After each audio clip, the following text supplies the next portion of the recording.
কক্সবাজারের টেকনাফের ওয়াইকম সীমান্তের নাফ নদীর ওপার মিয়ানমারে ফের গোলার শব্দ শোনা গেছে। 22 আগস্ট শুক্রবার রাত 11টা থেকে শুরু হওয়া গোলার শব্দ শনিবার ভোর পর্যন্ত গোলাগুলির শব্দ পায় সীমান্তের লোকজন।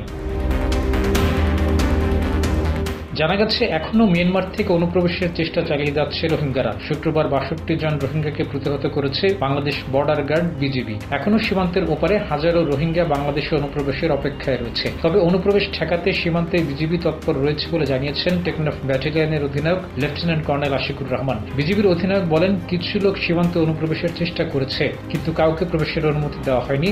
যেসব এলাকা দিয়ে প্রবেশের চেষ্টা চলছে সেসব এলাকায় টহল বাড়ানো হয়েছে।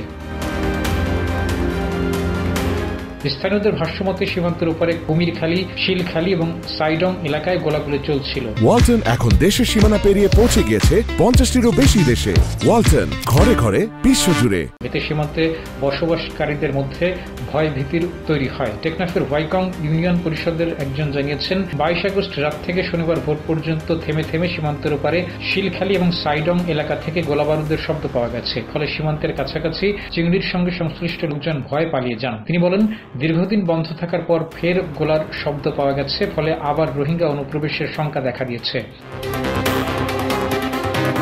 উখিয়া রোহিঙ্গা ক্যাম্পের এক নেতা বলেছেন, রাখাইনেও এখন অমানবিক নির্যাতন বন্ধ হয়নি। ফলে রোহিঙ্গারা পালিয়ে আসছে এখনো বাংলাদেশে। মূলত প্রাণে বাঁচতে তারা এপারে পালিয়ে আসার চেষ্টা করছে। সীমান্তে বেশ কিছু রোহিঙ্গা জড়ো হচ্ছে বলে স্বজনদের কাছ থেকে জানা গেছে।